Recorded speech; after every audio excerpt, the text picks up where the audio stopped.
ইব্রাহিম আলাইহিস সালাম একবার আজরাইলকে বলছিল, মালাকুল মউত আজরাইল,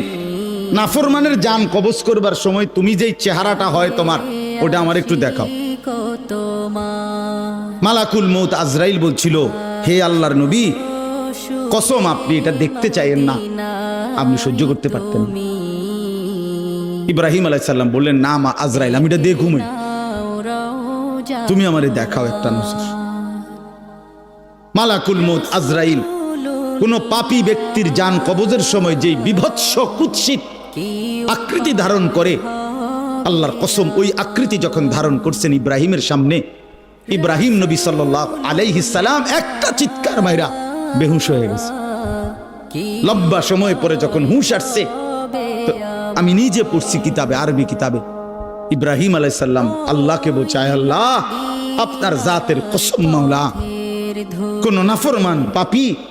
তার কবরের আযাব, আখিরাতের আযাব, জাহান্নামের আযাব কিছুই লাগবে না, শুধু মালাকুল মউত আজরাইলের এই বিভৎস দৃশ্য যদি সে একবার দেখে,